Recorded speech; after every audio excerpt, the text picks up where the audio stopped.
E salve guys, estamos aqui de novo para mais um vídeo de Kerbal Space Program. E dessa vez a gente vai estar fazendo uma missão muito especial. Nós vamos estar pela primeira vez nessa série indo para outro planeta.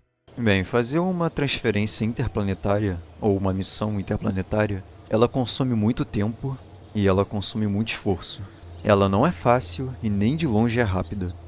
Então, por isso, eu escolhi como primeiro destino o nosso análogo da vida real para Marte, ou no jogo, Duna. Duna é um planeta vermelho e fica numa órbita maior do que Kerbin. Na verdade, ele é o próximo planeta na órbita mais alta do que Kerbin.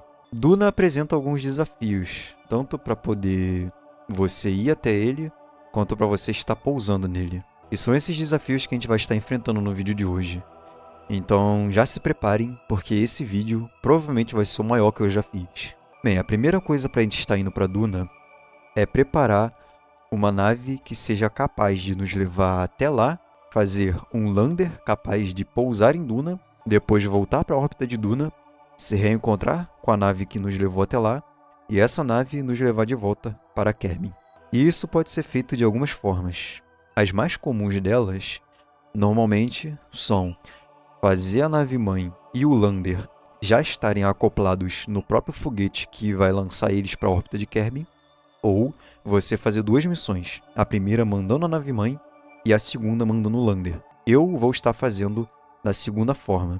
Nós vamos estar construindo primeiro a nave-mãe e depois nós vamos estar construindo o lander. Logo após eu vou estar lançando essas duas naves, fazendo elas se encontrarem em órbita e lançando elas direto para Duna. Bem, sem mais enrolações, vamos estar aprendendo a primeiro construir a nave que vai nos levar até Duna. Bem, a nave que irá nos levar até Duna, ela já está pronta e eu já fiz ela. Ela está salva aqui, chamada de Duna Spaceship V1. A nave-mãe que vai nos levar até lá, ela não é muito diferente de algumas naves que a gente já fez nos últimos vídeos. Com a única diferença é que ela é bem mais alongada e cabe muito mais combustível. Porém, tem algumas nuances que eu coloquei a mais que a gente deve estar pontuando aqui.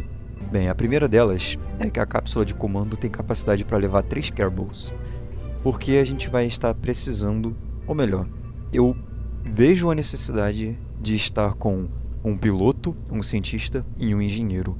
Caso venha a acontecer algum problema e eu precise de algum deles, os 3 já estarão ali prontos para poder me ajudar. A tripulação a ser levada até Duna vai ser o Jebediah, o Bill e o Bob. E a nave-mãe, ela tem todo o suporte para que, caso dê alguma coisa errada, a gente ainda tenha a capacidade de voltar para Kerbin. Ela possui bateria suficiente para poder resistir às partes escuras do planeta. Ela possui rodas de reação fortes para poder mover a nave. Ela tem muito monopropelente para poder fazer as correções com o RCS caso seja necessário. Ela tem antenas poderosas o suficiente para poder se comunicar com Kerbin e também fazer o lander se comunicar com Kerbin. Ela possui uma boa quantidade de painéis solares e também painéis solares estáticos para caso a gente esqueça de liberar os painéis solares que são retraíveis. E obviamente o mais importante de tudo, ela tem um motor capaz de poder nos levar até Duna. Nesse caso eu estou usando o Poodle. E por que especificamente o Poodle? Bem, nesse save eu fiz questão de propositalmente não liberar o motor nuclear. O motor nuclear, para quem já conhece o jogo, ele é um dos motores assim mais eficientes que se tem. Você tem um motor iônico que é mais eficiente, porém o motor nuclear é inegavelmente absurdo para naves-mães, para órbita e para missões interplanetárias. Só que eu quero me desafiar a não usar o motor nuclear, então eu estarei usando um motor intermediário, e é o Poodle. O Poodle ele tem uma boa relação entre a quantidade de empuxo que ele possui e o quão eficiente ele é. Nesse caso, se eu colocar somente a nave-mãe no vácuo de Kerbin, ela possui 4.268 de ΔV para poder estar indo até Duna. Lembrando que esse número vai ser um pouco diferente porque a gente ainda vai ter que colocar o lander aqui em cima. E posteriormente, quando o lander se reencontrar com a nave-mãe, eu vou estar transferindo o combustível que estava no lander, o resto dele, para a nave-mãe. Bem, dava para fazer uma nave-mãe até mais eficiente que essa. Porém, eu quero me desafiar a tentar ir no limite do que é possível fazer. Para provar que as transferências interplanetárias nesse jogo, também o pouso e as missões em si, elas são mais uma questão do quão bem você planeja suas missões e não necessariamente o quão difícil elas são no papel. Além disso, a cápsula que vai estar voltando para Kerbin já conta com os paraquedas, tanto os drogues quanto os paraquedas principais. E todos os módulos já estão corretos aqui. Porém agora a gente deve fazer o lander, que vai estar pousando lá em Duna. Essa aqui é somente a nave-mãe que vai nos levar até lá. Bem, então vamos lá estar construindo o nosso lander. Primeiro de tudo, eu vou girar a nave-mãe ao contrário e eu vou começar a construir o lander que vai ficar acoplado abaixo dela. Primeira coisa, eu vou estar copiando esse desacoplador aqui e vou estar colocando ele aqui embaixo. É importante que a gente mantenha o centro de gravidade o mais próximo possível do que o centro de gravidade que a nave-mãe já tem, para que não ocorram problemas na hora de você acelerar a nave-mãe, né? Para que não gere tanto torque assim e a nave não fique descontrolada. Então eu vou estar usando as novas partes que eu liberei durante esse tempo entre o último vídeo e esse atual. Percebendo a falta de algumas peças, eu fiz algumas missões para poder fazer essa nova coleta de ciências e poder desbloquear essas partes para nos permitir ir até Duna. Elas não seriam 100% necessárias, porém eu queria mostrar peças novas para vocês. Então aí no vídeo vai estar passando algumas imagens que eu tirei dessa coleta de ciências, lá na Lua, lá em Mimos e também na órbita alta e baixa de Kerbin. Eu encontrei até um eclipse durante uma das minhas reentradas. Porém, vamos lá para o que importa. Eu vou estar usando essa MK2 Lander aqui. Ela possui uma baía de serviços já integrada nela. A nave-mãe não conta com nenhum tipo de ciência, porém, o nosso Lander vai ter toda a ciência possível que a gente puder levar. Primeiramente, obviamente, eu estarei colocando o Science Junior. Aqui do outro lado, eu vou estar colocando o nosso acelerômetro, vou estar colocando o termômetro, o analisador de atmosfera, vou estar colocando também o barômetro e vou estar colocando também o Mystery Gu.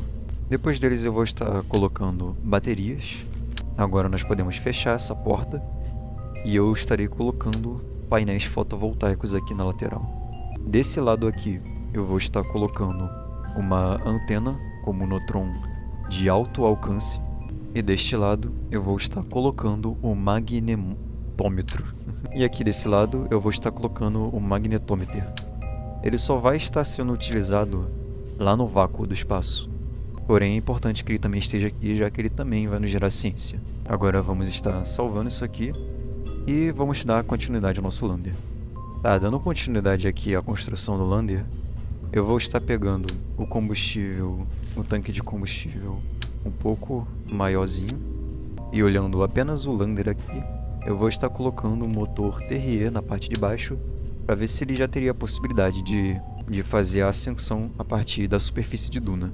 Bem, eu percebi que estava no vácuo, então lembre-se de colocar Sea Level, ok? Não cometam esse erro. Porém, dando uma olhada melhor, eu vi que o Spark ele tem uma potência boa no nível do mar e uma potência boa no vácuo. Ele não tem tanto essa mudança quanto tem o Terrier, por exemplo. Apesar da pressão atmosférica de Duna ser bem menor que a de Kerbin, ao nível do mar, ainda assim eu acho mais interessante eu colocar os motores Spark. Já estamos com um bom TWR de 2.32 e uma boa quantidade de ΔV, 3600. Agora a gente não pode esquecer uma das partes importantes do pouso em Duna. Apesar de ter uma atmosfera bem fina e com pouca pressão, ainda assim Duna tem uma atmosfera. Então vamos usar a atmosfera de Duna ao nosso favor. Eu estarei colocando 2 paraquedas principais nesse lander e estarei colocando 4 paraquedas drogue para poder ajudar na nossa desaceleração.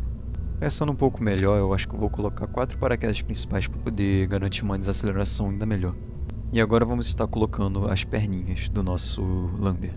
Eu desbloqueei essa Land Strut aqui, que é bem mais parruda, mas para poder ficar um pouco melhor para quem está ainda mais iniciante no jogo, eu vou estar usando essas Land Struts normais. Eu vou estar utilizando 6 dessas perninhas para poder garantir que o lander vai ter uma boa superfície de contato com Duna e também que ele vai suportar o peso, né, do lander.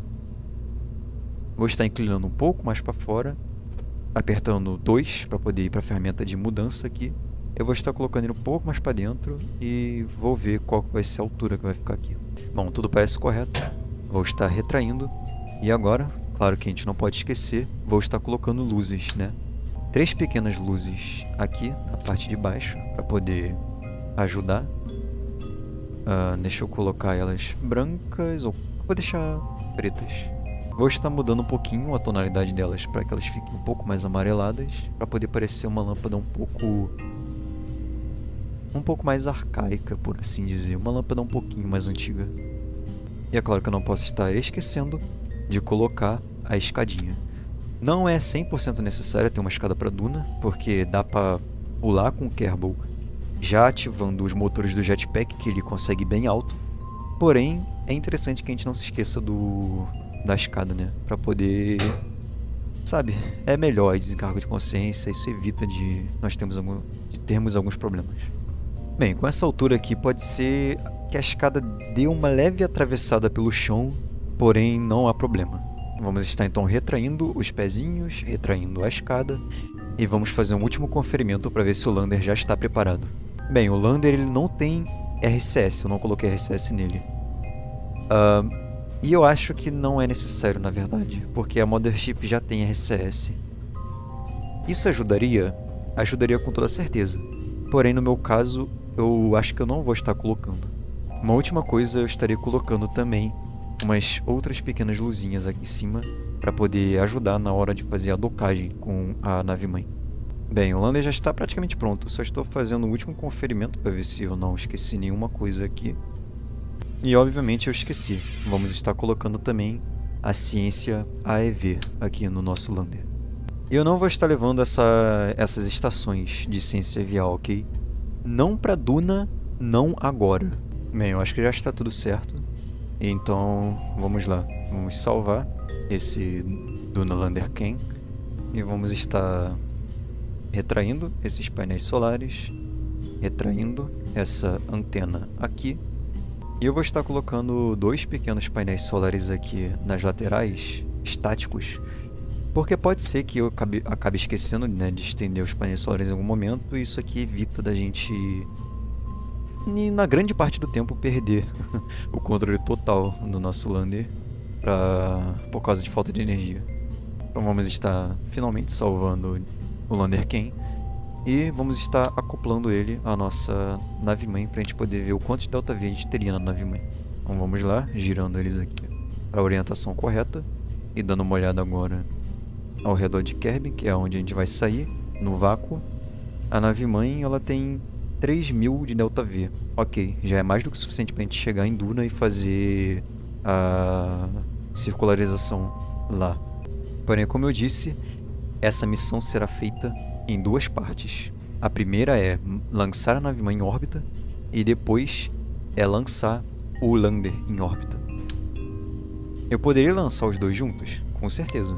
Porém, eu quero fazer de uma outra forma, que eu normalmente não faço. Então vamos estar deletando a nave-mãe, porque eu já tenho um foguete salvo com ela. E vamos estar colocando aqui, ao invés de Duna Lander Ken V1, R, que é de Rocket, V1. E agora eu estarei montando um foguete que vai levar o lander até a nave-mãe que estará em órbita. Usando esse próprio plate aqui, eu vou estar colocando ele no curto. E eu vou estar colocando um fairing. Vou estar tentando deixar o fairing o mais compacto possível. Eu vou estar selecionando essa parte aqui e vou colocar autostrut para heaviest part, já que a gente está com uma fairing atrelada a um plate de motores. Então vamos lá, vamos estar colocando alguns tanques de combustível aqui. Bem, eu coloquei o estágio secundário aqui, ou terceiro estágio, né, como queiram chamar, com uma probe e também 2 motores TRE para poder fazer tanto a órbita pelo lander, quanto ir até a nave-mãe, né, fazer todo o encontro certinho e também fazer a deórbita dele, né, desorbitar, acho que é desórbita, sei lá como que fala. Mas enfim, porque eu não quero gastar nenhuma única gota de combustível nem da nave-mãe e nem do lander. Então esse segundo estágio aqui fará todo o trabalho pela gente. Inclusive, na verdade, eu vou estar colocando monopropelente nele. Bem, colocando aqui o próximo estágio, ele é composto de um grande tanque central com incríveis 9 motores swivel. Bem, eu quis fazer um pouco diferente dessa vez, fazer algo que normalmente eu já faço nos meus saves, que é fazer um tubão central com muito combustível e uma palete de motores com um monte de motores, nesse caso 9 swivels. Isso é eficiente? Não, mas ninguém liga, a gente está no modo ciência.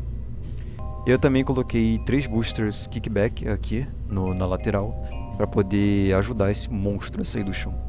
E bem, só esse estágio aqui ele já tá com mais de 2000 de delta V.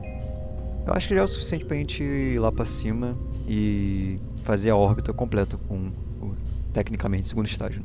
Colocarei cones aerodinâmicos apontados para dentro, aqui, e colocarei os struts para poder evitar que esse trambolho fique balançando tanto. Colocando struts em cima e embaixo. Bem, pelo tamanho do foguete e o arrasto que ele causa, o centro aerodinâmico tá lá na casa do caramba, então vamos trazer ele um pouquinho aqui para cima. E vou estar colocando também a autoridade neles. Vou colocar em 12 graus de inclinação. E agora falta apenas as garras que vão segurar o foguete no lugar. Bem, o foguete já está pronto. Agora eu vou salvar ele e eu vou mostrar para vocês o foguete da nave-mãe. Se vocês acharam esse trambolho aí no fundo grande, é porque vocês não viram nada ainda. Esse aqui é o foguete que vai levar a nave-mãe para a órbita. Eu acho que ele tem só o dobro do peso e do tamanho. Sim, é esse monstro aqui que vai estar levando a nave-mãe para a órbita. Ele já está totalmente configurado. Ele tem sistema de estágios de aspargo, né? E bem, sem mais enrolação, porque o vídeo vai ser insanamente gigante, vamos estar lançando esses 2 foguetes agora.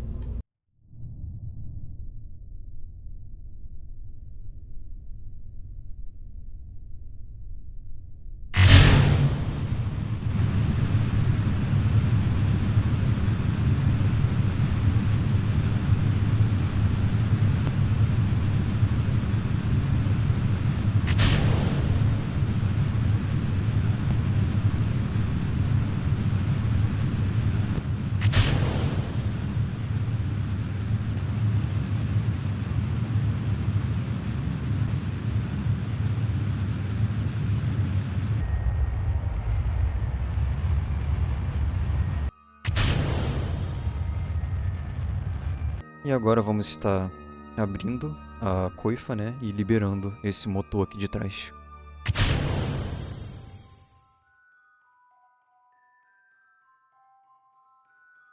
Acho que uma separação mais Kerbal que essa é impossível. Esse motor, obviamente, não vai ficar aqui, porque ele é controlável. A gente vai estar tirando ele daqui, né? Na verdade, deixa eu apontar ele um pouco para baixo para poder, né, tirar ele de perto da nave. E vamos estar jogando ele lá no oceano.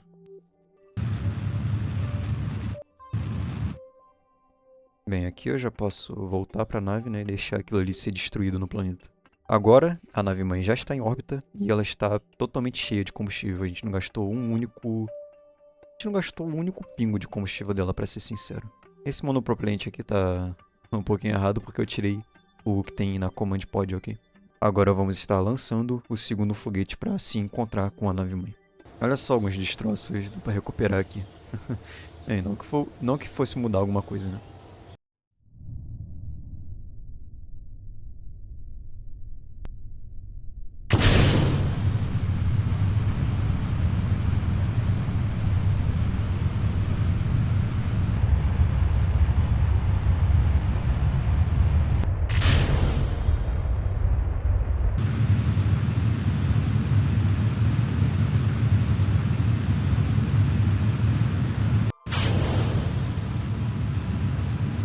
Bem, terminamos aqui. Vamos dar mais um F5. E a gente vai ter que aumentar um pouquinho essa órbita aqui para poder fazer o rendezvous com a nave-mãe. Porém, acho que essa órbita aqui já está bem tranquila, na verdade. Deixa só eu tirar essa rede de comunicação, tirar os destroços. Bem, aquele ali é o probe que vai explodir no planeta. Deixa eu dar uma leve avançada aqui no tempo para ele desaparecer. Dá mais um F5. Tá, a nave-mãe tá aqui, então agora a gente tem que fazer uma manobra de rendezvous para a gente poder encontrar ela. Uma forma super simples de você fazer rendezvous é você, primeiro, né, você marcar como alvo, coisa que eu não tô conseguindo. Eu focar em Kerbin, marcar ela como alvo. A gente teria que acertar a nossa inclinação. Como a nossa inclinação já está perfeita, então é bem tranquilo, tá tudo correto. Aqui, nesse caso, para a gente não ter que esperar 1 milhão de órbita, vamos estar acelerando um pouquinho o nosso lander aqui no periastro, para a gente aumentar a nossa órbita e a gente poder fazer com que as duas naves se encontrem um pouco mais rápido, né? Para que demore menos órbitas. Queima em 2, 1, agora. Ok, isso aqui é só para aumentar um pouquinho a órbita. Assim, então, a nave-mãe vai cada vez se aproximando mais do nosso lander até chegar a um ponto que a gente vai fazer um encontro muito mais fácil. Vou estar tentando fazer uma manobra aqui, no nosso apoastro, porque lembre-se, qualquer manobra que você fizer de desaceleração no seu apoastro, ela é a forma mais econômica de você diminuir o seu periastro.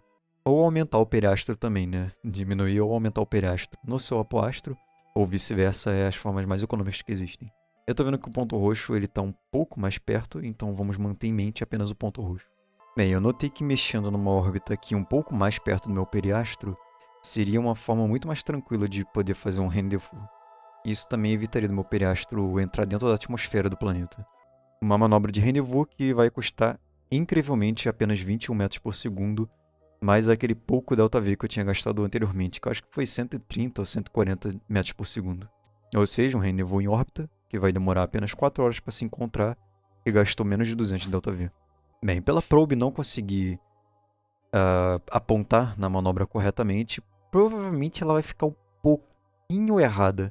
E é por isso que eu trouxe RCS nesse módulo, né, que está acoplando o lander. Porque qualquer coisa eu posso usar o RCS com o Caps Lock, que é o modo aqui, para quem não sabe, né, se alguém não souber, se você apertar o Caps Lock, as suas teclas aqui vão ficar azuis. Isso é o modo de precisão do jogo. Então esses comandos ficam muito, muito mais suaves. Olha só esse comando que eu tô dando. É muito, muito, muito suave. Olha assim o Caps Lock, como que ele fica. Com o Caps Lock.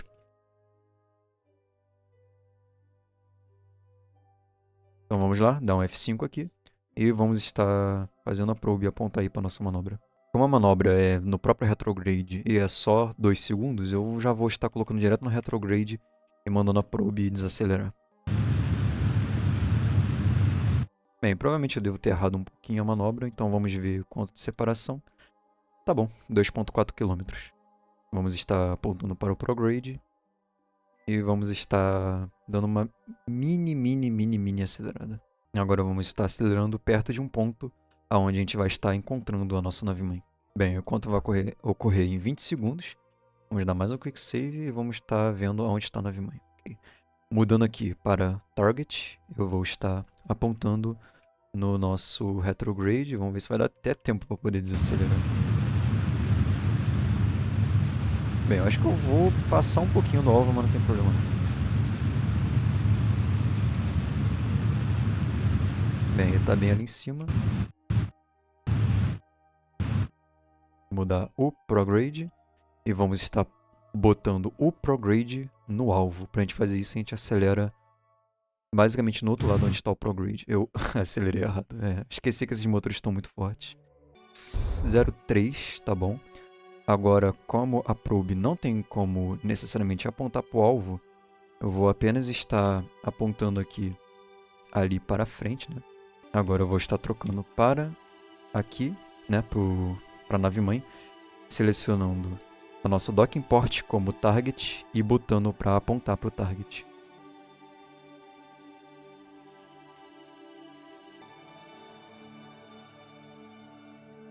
Bem, elas provavelmente não vão acoplar dessa forma, mas porque esse aqui não consegue apontar para o alvo. Porém, como temos RCS aqui, eu consigo estar ligando o RCS e dando uma leve diminuidinha para ele acoplar. Desligamos o RCS ou não. Vamos lá. Força, força, força, acopla isso aí. Mais uma vez, vamos estar apontando o prograde aqui para o alvo.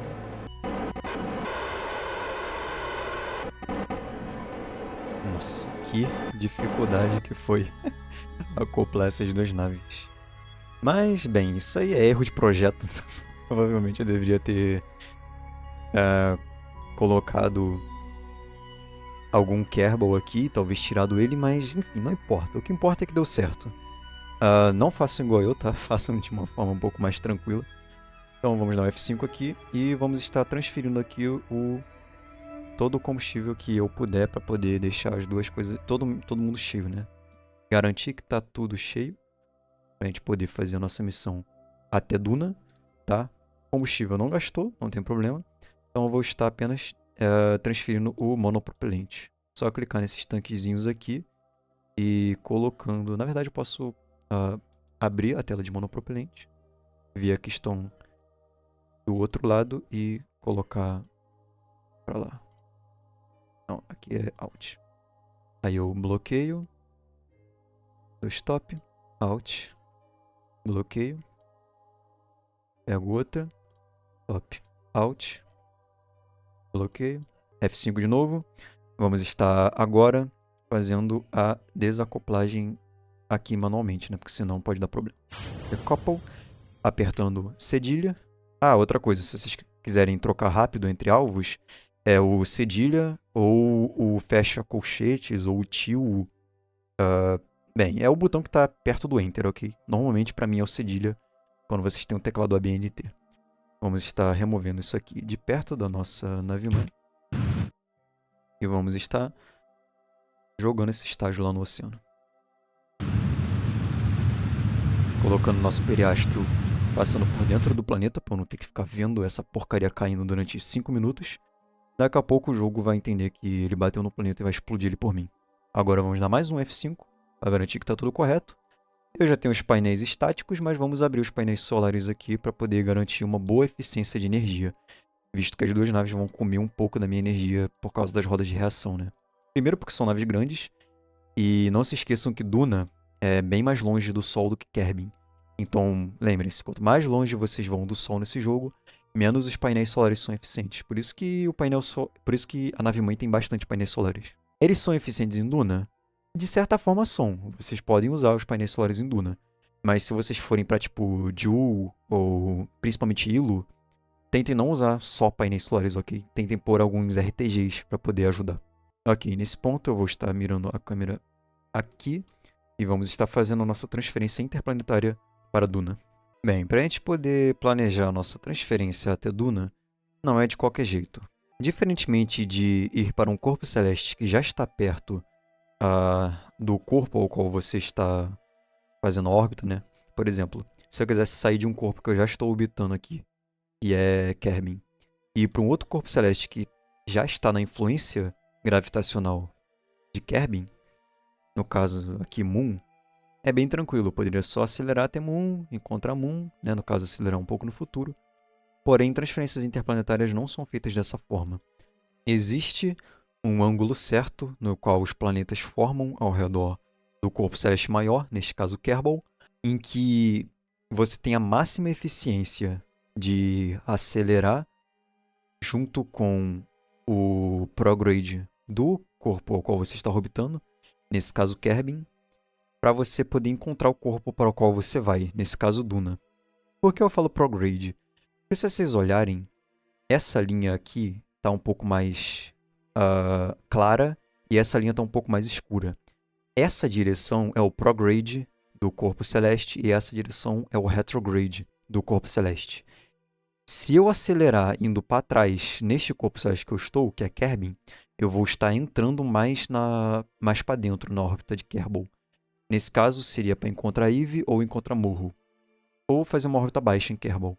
Se eu acelerar indo para essa direção, eu estarei aumentando a minha órbita, ou seja, estarei encontrando Duna, encontrando Dress, Jool, enfim. Eu vou mostrar para vocês esse ângulo na prática agora. Vamos dar F5 e vamos criar uma manobra aqui. Na verdade, um pouco mais para trás, né? Apontando diretamente para o prograde do nosso planeta. Olhem para onde está sendo a minha órbita e olha para onde vai a minha órbita se eu fizesse isso. Nesse caso aqui, eu estaria indo lá para a órbita de Jool ou para a órbita de Ilo. E então, se eu acelerar para trás do corpo celeste ao qual estou orbitando, eu vou estar diminuindo a minha órbita em relação ao corpo maior. Lembrando que isso também funciona para a Lua e para Mimos, tá? Nesse caso aqui, para quem é um pouco mais iniciante, para Kerbin, se você acelerar na órbita contrária da Lua ou na órbita contrária de Mimos, você vai estar caindo diretamente em Kerbin. Acelerando para a órbita contrária, olha para onde a gente está indo, para a órbita de Murro. Eu poderia desacelerar um pouco menos nesse caso aqui e tentar encontrar Eve. Deixa eu dar um pouco menos de desaceleração. E, enfim, tem um ângulo certo para fazer isso, mas de qualquer forma deu para entender o que eu quis dizer. Mas isso é o básico de transferência interplanetária. Isso é só o básico. Para poder fazer uma transferência interplanetária da forma mais econômica possível, como eu disse, existe um ângulo correto em que os planetas formam ao redor de Kerbal para a gente poder ir até eles de uma maneira gastando menos delta V possível. Duna é super conhecido. Existe, né, uma frase famosa que diz: If you were to draw a line from Kerbin to the Sun to Duna, the angle that line would form at the Sun should be about 45 degrees. Se você fosse desenhar uma linha saindo de Kerbin, indo para Kerbal, que é o Sol, e depois indo para Duna, o ângulo que essas linhas deveriam formar deve ser em torno de 45 graus. E não é à toa. O ângulo correto para poder sair de Kerbin e fazer uma transferência até Duna é por volta de 45 graus na maioria dos casos. Nesse caso, daria até para poder fazer isso de olho, né? Você sairia mais ou menos nesse ângulo aqui, ó. Um pouquinho, talvez menos ou mais, mas de olho seria mais ou menos isso. Assim seria 90 e assim seria 45 graus. Porém, para quem não conhece, existe uma ferramenta que já faz isso pela gente aqui no jogo. Ela se chama a ferramenta de manobras. Clicando aqui nesse botão no nosso canto direito, vocês conseguem criar uma manobra que vai sair da sua órbita atual e até um novo corpo celeste. Nesse local aqui chamado opções de transferência, vocês podem colocar aqui o corpo celeste para o qual vocês estão indo. Tá vendo que esses dois aqui já tem uma estrela? Então é porque eles já estão na sua influência do corpo qual vocês estão. Porém, eu quero ir para outro planeta que está fora da influência de Kerbin. Ele está na influência de um corpo maior, que é Kerbal. Então, aqui no caso Duna. Se eu clicar aqui, ele vai mostrar aqui para a gente da onde que a gente deveria sair. No caso, eu vou clicar aqui para poder criar. E olha só. O local mais... o momento mais ideal para a gente fazer essa manobra é aqui atrás, ó, nesse ponto aqui. Ó. A gente vai estar saindo daqui e encontrando o Duna. Sim, isso aqui já tem no jogo Vanilla. Porém, se alguém quiser fazer de outra forma, existe uma outra forma de fazer isso direto pelo olho. Você tem essa ferramenta aqui de relógio. E ela pode criar uma manobra para você. Nesse caso aqui, eu acho que ele já meio que criou uma manobra para mim. Deixa eu tirar isso aqui. Você pode criar um alarme. O alarme não vai fazer uma manobra automática para você, porém ele vai te dar o tempo exato que você deveria sair do corpo ao qual você está, né, para o corpo ao qual você quer chegar. Bem, eu vou estar clicando aqui no alarme e eu vou estar criando um alarme de janela de transferência, que é esse último aqui, Planetary Transfer... não sei falar, que é esse último aqui, Planetary Transfer Window. Meu inglês é maravilhoso, como vocês podem perceber. Quero Kerbin Murro, não, quero Kerbin Duna. E eu posso colocar aqui Add Alarm. E tá aqui, ó. Em 1 ano, 261 dias, nós vamos estar fazendo a nossa transferência para Duna. Bem, eu recomendo para quem é super iniciante fazer isso pela ferramenta de manobra automática, porque isso aqui já é uma mão na roda. Mas não fiquem muito acostumados com ela não, ok? Se você quer ficar melhor no jogo, eu recomendo que depois da primeira vez que você já foi para Duna, ou sei lá, você quer ir para Eve, quer ir para Jul, depois da primeira vez ou da segunda vez que você usar essa manobra aqui, use apenas o relógio, ok? Não fique usando a ferramenta de manobra automática, porque isso não vai te tornar um jogador melhor. Bem, a gente pode apenas clicar aqui, porém eu vou estar fazendo isso lá pela Tracking Station, porque lá é muito mais rápido do que fazer aqui por fora. Clicando o ESC aqui e indo para a nossa Tracking Station agora, fazer a aceleração temporal por aqui é bem mais rápido do que fazer a aceleração temporal estando lá em órbita, ok? Então a gente já tem aqui o nosso alarme Se a gente vir aqui embaixo, a gente consegue mais uma vez selecionar a ferramenta de alarme e clicar aqui em Warp Next. E aqui vocês podem ver que os planetas eles estão, obviamente, né, girando ao redor de Kerbal. E, como eu disse, existe um momento correto que vocês devem lançar. Se vocês lançarem a sua nave a qualquer momento, vocês até conseguem meio que forçar um encontro. Porém, essa não é a forma mais eficiente em termos de Delta V, ok?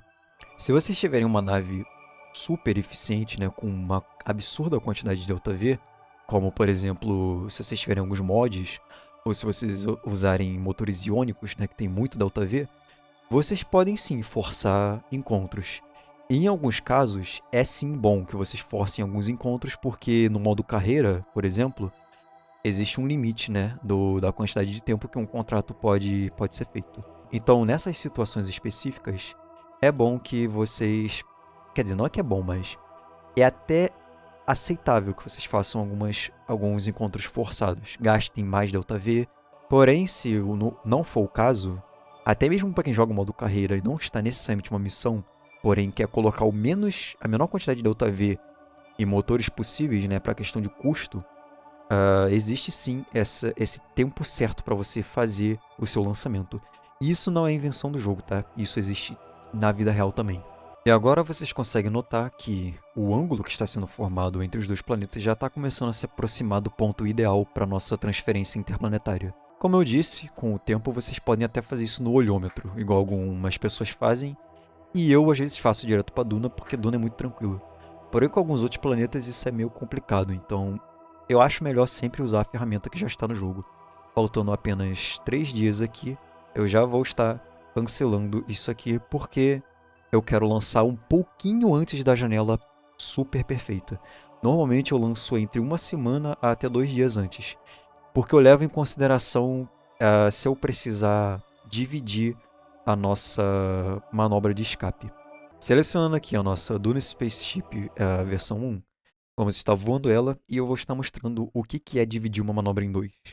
Às vezes, a sua nave-mãe ou o seu foguete, ele tem um TWR bem fraco. Nesse caso aqui eu tenho um TWR bem fraco, que é 0,37. Fazer queimas de escape ou de aumento de órbita longe de um corpo celeste é totalmente ineficiente. O quão mais próximo vocês conseguirem fazer as suas manobras de escape ou as suas queimas perto do seu periastro, né, ou o mais próximo que vocês conseguirem de um corpo celeste maior, façam, porque assim vocês vão estar economizando Delta V. Lembrando que isso é apenas para aceleração de escape ou aumento de apoastro, ok? Escaparem da influência de um planeta ou influência de um corpo celeste. Isso não é para correção de inclinação, isso não é para manobras de correção em geral. Dando um F5 aqui, nós estamos apenas 1 semana de fazer a transferência até Duna, então vamos estar marcando Duna como alvo. Para poder encontrar Duna aqui, a gente precisa estar acelerando no prograde do nosso planeta, ok? E é indo para esse lado aqui. Então, a gente tem que dividir a nossa órbita um pouco antes aqui, perto do apoastro, para que a nossa manobra de escape, olha para onde ela está indo, esteja indo, não perfeitamente, mas o máximo possível que a gente conseguir para o prograde do planeta. Lembrando sempre que vocês devem acelerar um pouquinho no passado, ok? Só um pouquinho. Porque essa manobra aqui ela não leva em consideração o tempo de queima que você deve fazer. Acelerando aqui no passado, olha só, já estamos praticamente com um encontro lá com Duna. Acelerando um pouco mais aqui, deixa eu ver se é um pouco aqui ou um pouco mais para frente. Tá, pode ser que a gente não consiga um encontro perfeito saindo direto do prograde de Kerbin. Então vamos estar colocando essa manobra um pouco mais para frente. Na verdade eu acho que eu estava acelerando um pouco fora do prograde. Ó, tá começando a se aproximar. Olha lá o nosso encontro chegando cada vez mais próximo. Vamos estar colocando aqui e vamos estar focando em Duna para eu conseguir olhar isso aqui um pouco mais de perto. E, perfeito, consegui um encontro com Duna saindo diretamente de Kerbin. Essa não é uma das formas mais eficientes de fazer um encontro, porém é uma forma bem tranquila. Também não é como se fosse comer tanto Delta V, olha isso aqui, é somente 1148 de Delta V, a gente tem 3000 na nossa nave-mãe. Bem, a nossa órbita tá péssima, né? Obviamente, isso aqui tá totalmente errado, mas não vamos estar corrigindo a inclinação nesse ponto. Por quê? Vou falar mais uma vez, não corrijam inclinação perto de um corpo celeste, sempre corrijam inclinação longe. Isso não é prevalente em todos os casos em absoluto, porém, na maioria das vezes é sim menos eficiente você fazer correção de inclinação perto de um corpo celeste. Vamos estar dando F5 e vamos agora estar apontando para a nossa manobra, apertando M para a gente poder ver a nossa nave-mãe, até travou. Vamos estar acelerando para a nossa manobra, né? Que ela é perto do prograde, então vamos acelerar aqui. Ok, 1 minutinho. E acho que vai demorar uns 10 segundos ou 15 segundos até a nave-mãe conseguir ir corretamente. Uma outra coisa que eu tenho que atentar aqui antes de fazer a manobra, deixa eu voltar para o foco em Kerbin. Outra coisa, se vocês estiverem tendo problema sempre nesse jogo de focar em algum planeta, vocês não precisam clicar no planeta, tá? Para poder focar, vocês podem clicar na órbita dele. Se eu clicar aqui eu foco em Duna, se eu clicar aqui eu foco em Dress, ok? Vocês podem clicar na órbita do planeta, nem precisa ser no planeta em si. Tá, perfeito, era isso que eu queria ver. Às vezes, dependendo de onde vocês estão acelerando, vocês acabam entrando dentro da atmosfera de um planeta ou até colidindo com ele, ok? Sempre atentem-se a isso. Bem, conseguem ver que o meu burn time é de 4 minutos? Não é muito interessante que seja 4 minutos, porém eu vou estar fazendo isso aqui direto, tá? Porque a eficiência dessa nave é muito grande. Porém, deixa eu fazer aqui enquanto a nave está acelerando, em português eu acho que seria quebra de manobra ou manobra dupla, sei lá. Para vocês splitarem a sua manobra em dois, é que aqui eu tô, na verdade, fazendo coisa errada. Deixa eu deletar isso aqui. Teria que ser... eu não vou conseguir fazer aqui, mas nesse caso seria vocês primeiro... Tá vendo aqui de onde está sendo minha manobra? Seria você acelerar para que a sua manobra ainda estivesse no seu corpo celeste. Você só acelera um pouco, sua nave vai fazer uma volta e na segunda passada você reacelera para você ganhar ainda mais força com essa potência que o planeta te dá. Em alguns casos não é necessário, como aqui é 4 minutos, apesar de ser muita coisa, eu não acho necessário. Porém, tem algumas queimas que eu já cheguei a fazer nesse jogo que demoraram mais de 17 minutos perto de Kerbin. Sim, acreditem em vocês ou não.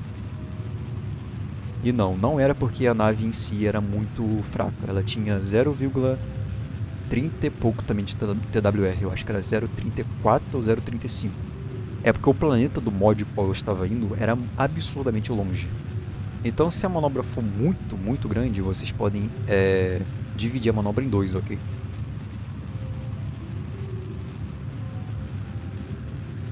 Bem, atentem-se que, às vezes, quando vocês vão fazer algum tipo de manobra e uma aceleração, o cálculo nesse jogo não é tão preciso assim. Então, vocês acabam passando do corpo celeste, igual aconteceu comigo agora.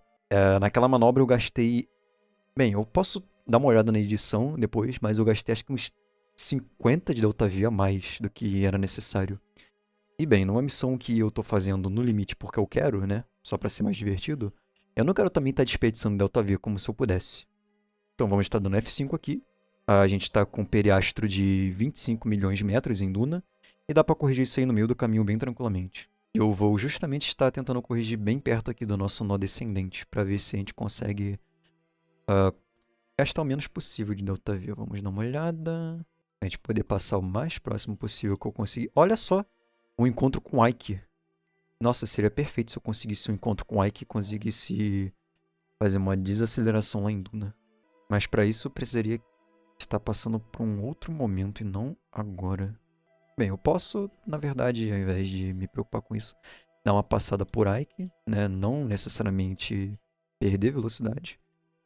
E fazer a circularização em Duna. A ferramenta do jogo acabou passando um pouquinho, mas também não tem problema não. Em escalas interplanetárias não tem muita importância se você passa 1 hora da manobra ou não. Bem, depende na verdade do ponto onde está a manobra, né? Porém, enfim, aqui é bem tranquilo. Vamos estar então fazendo a manobra o mais lento possível, né? Para que não tenha nenhum erro.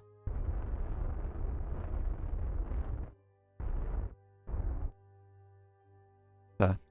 Eu quero tentar dar uma passada o mais perto de Ike que eu puder para ter os dados da órbita, da espaço alto e do espaço baixo. Então vamos lá, vamos estar acelerando aqui pra gente poder tentar dar uma leve... Ok, perfeito. Era isso que eu queria. E agora vamos estar adentrando o sistema de Duna. Cara, olha aonde está Duna. Guys, infelizmente eu tenho que continuar isso no próximo episódio. Também dói em mim, mas para poder manter a frequência do canal, infelizmente eu vou ter que estar dividindo esse vídeo aqui em 2 partes. Então, gente, eu espero vocês no vídeo de amanhã, quando a gente finalmente terminar essa missão aqui de Duna. Muito obrigado para todos que viram o vídeo até aqui e nos vemos no próximo.